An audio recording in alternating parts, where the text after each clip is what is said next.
tant que maire de la commune et coordonnateur communal du parti Rewmi mais ñaan suñu mbokk yi suñu frères yi suñu sœurs yi que nous sommes en grande démocratie dans le parti Rewmi parce que nous notre leader est un démocrate ñu am un peu de retenue mën nañu am ambition kenn bañu ko tout le monde a le droit d'avoir des ambitions ku bëgg mën ngaa wax mais nañu fexe ba après élection ñu xoolante ñu dellu si un peu à la raison yenn mots yu xaw a doy waar yi nga xam ne xajul ci diggante góor ak moromam ñu teg ko ci suuf man Idrissa moo ma def coordinateur du parti Rewmi au niveau de la commune Thiès Ouest sama cër mooy rassembler ba ñu ma kenn am ambition parce que awma droit am naan diw du tàllal loxo mais bëgg naa ci tàllal loxo bi ñu def ko defin bu rafet parce que cette famille doit rester unie après les élections te il est de mon devoir d'unir la famille d'Idrissa Seck loolu mooy sama cër muy Ibrahima Ba jàpp naa ni man ak moom way juróom ñoo ko tiim bi muy doon muy sama frère seen biir kër laa yaroo presque Binta Baas musul jaar ci sama tur mon frère la may wooye Ibrahima Bokum léegi laa ko demee Ibrahima man démb damaa dégg kii ndaw ni la mais Ibrahima budget bi nga ne ko sañu ma koo présenté parce que su ma présenté budget bi su ma présenté équipe bi bilan bi journaliste nañu yéen da ngeen a yebaate ma ne ko mais kaay nga toog bañ a wax mu ne ma yii sa waay sañu ma loolu mu ne ma laa sànni xeer démb pour dire que man nekkuma ci ambiance su fayantoo du sama ci ko mairie bi tribunal commune bi tribunal laa ko fekk ñuy xuloo ko xeex di génnante ay pistolet Idrissa nekk un grand frère jël loolu teg ci sama loxo jàpp ni loolu fi amoon day dañ ci parti lu ma waay wax baal naa la lu ma waay wax li ma amal solo mooy li ma amal solo mooy du ma mës a xool Idrissa ne kii la ma doon bañ ci ñële dénk ko ndeke moo raw et pourtant de li may dégg gars yi dégguñu ko de investir bu nekk am na fi mais saaga amagu fi pistolet amagu fi te lu fi am mukk parce que man jàpp naa li ma jàng man ci alxuraan ñu wax ma ko li ma ci jiital ci sama xel te jàpp naa ne mu ngi ci sama xol mooy muñ lu mooy def baal naa la mais li ma bëgg rek mooy su élection yi passé su ma génnee man sama kër mën a dellu kër Ibrahima añi jeefa su ma génnee sama kër su ma dajeeg Binta Baas mu kon ni ma wax mon frère su ma génnee sama kër ma fay xam ne UJTL man ak moom kese au niveau de la commune Thiès Ouest ñu ñooy jeunes yi des UJTL su ko laajee am na mérite mais nañu rafetal et nier ce bilan là en tant qu'adjoint au maire à la limite dafay xaw a doy waar dafay xaw a doy waar nag parce que bureau municipal buy confectionne defaree tout ça mais quand même on comprend les ambitions des fois les gens bokkuñu nit ñi yemuñu mais daal bëggoon naa vraiment yéen militants yi nga xam ne yéen a yor ngeen xam ne lii ñuy def suñu devoir de compte rendu la mais c'est les populations qui vont apprécier c'est les populations qui vont apprécier te lii may def nii peut-être yéen laa woo pour wax leen ko mais nañu jàpp ni population Thiès Ouest lay waxal population thiessoise lay waxal population thiessoise de la diaspora lay waxal pour ñëpp ñu xam ni lii mooy li maintenant nag daanu dajul suuf fi ñu fekk affaire bi kamb la fexe nañ ba raser kamb gi léegi nag teg étage moo ci des maintenant man nekkuma pour wax kenn candidat là par respect à la discipline du parti nous avons un patron c'est le président Idrissa et aussi que les gens xam ni nous sommes maintenant en coalition et aujourd'hui la coalition et je remercie Siré Dia on a parlé ce matin pendant presque plus d'une heure de temps au téléphone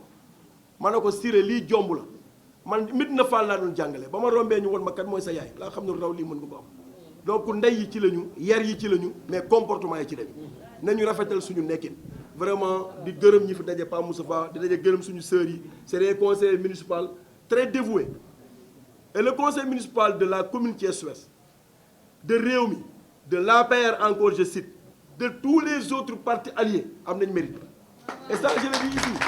conseil municipal bu def 7 ans de mandat mësuñu renvoyer conseil municipal on a tout le temps eu le quorum def ambiance génn préfet bee passé dafa yéen def leen conseil municipal dafa mel da ngeen di sabaru ma ne ko ñun ci ambiance bi la ñuy dund wax suñu xalaat kafree génn dem ñaanal lañu muy man wala kuy mën a ñëw nga am conseil bu ni mel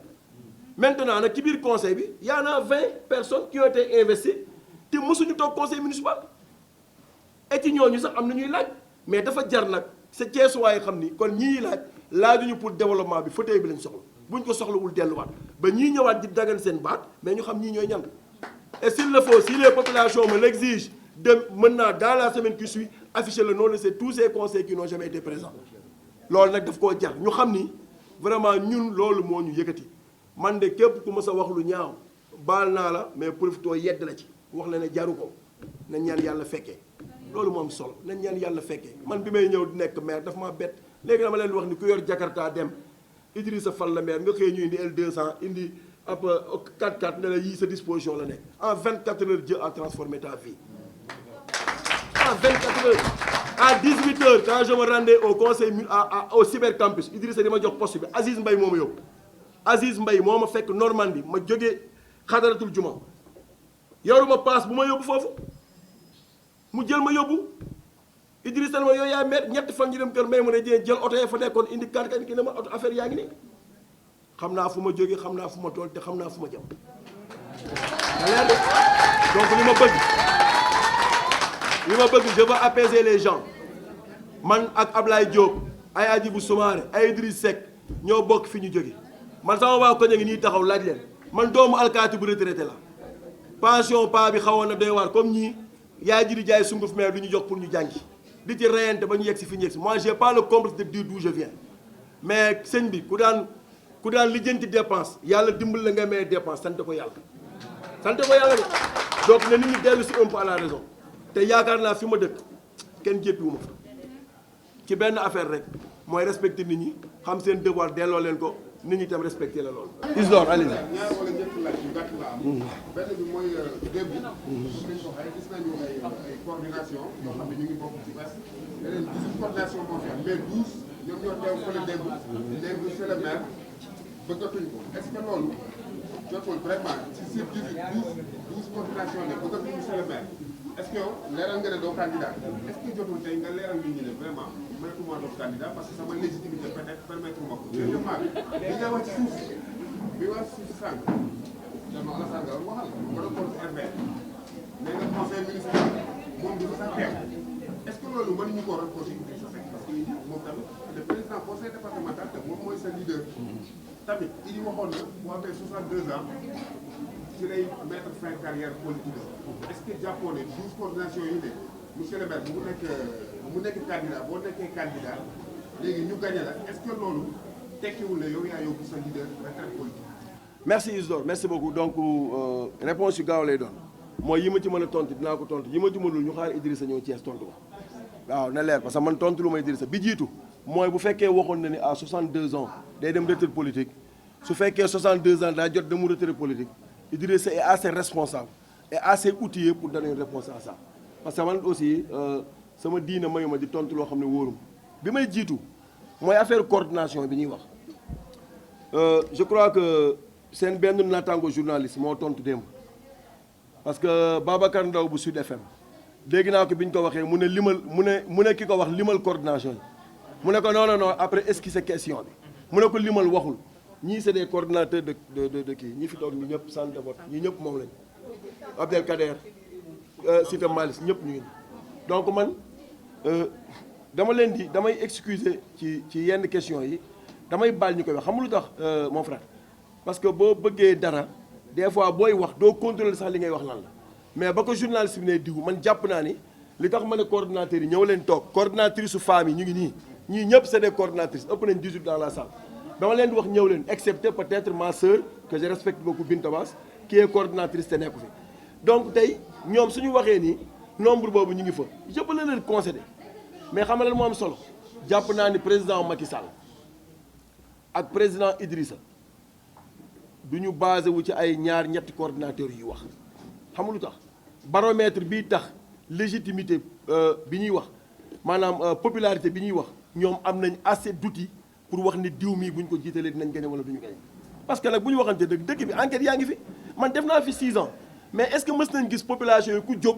dem songi monsieur le maire Thiès waay dañoo am fulla am na presse yoo xam ni dañuy xëy suba ba ngoon mel na ñun dañuy couleur leen mais la ma leen wax ba ma demee seen organe dama ne leen mais yéen bi ngeen di wax boobu ba léegi Thiès waay jóguñu mun leen noppalu c'est ça le problème ñii fi toog nii créé wu ma leen parti bee leen fal kii à part man Grand Thiès bi ma nekk mooy coordonné le plus grand centre de vote 17 bureaux à Mbour 1 kii mooy coordonné Ibrahima Jacques Gueye ñu ngi nii kii mu nekk si de Maïk si kii mooy coordinateur Abdelkader coordinateur yaa ngi ak ñi génn keneen a ngi nii les femmes donc man waxuma un chiffre nii rek ñu may laajte mënumaa joxoñ mais quand même seen collègue journaliste nee na ko ana coordinateur yi bon xam naa peut-être xam nga journaliste yi maîtrise nañu suñu parti ñun mënuñu fex lu amul loo fi wax journaliste yi ñoo la gën a xam moo tax bañ ko waxee laaj dañ ko laajee tontu kii mais après waxu ci beneen bi mooy xam nga man politique mon frère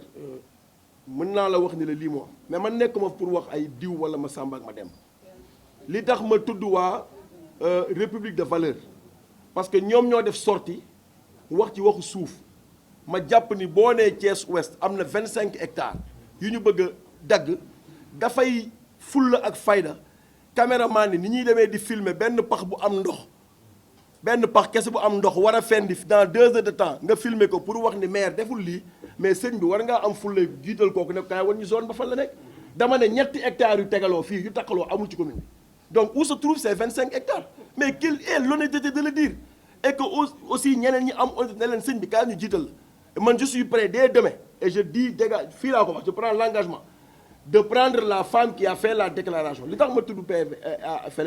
République des valeurs parce que ñoom ñoo ko signé d'ailleurs di ci excuse wu mes collègues de Zik FM qui se sont fâchés alors que demewul ni ñu ko yaakaare dama toog réunion ñu glissé benn note jox ko sama secrétaire ne ko est-ce que mën na cee tontu maa ngi en pleine réunion yëguma conférence de presse ma lire ko ne ko ah non je ne peux pas répondre parce que la lettre n'est pas signée mais aussi il faut ma xam lan lañ ci wax je crois que am naa ci droit mais bi ñu waxee loolu nag ñu génn dem le soir ne way dañ ko d'ailleurs bi ñu naan ñu ngi nii di ko woo jëluñu far ma décroché sama téléphone ne leen damaa nekk réunion dinaa leen jël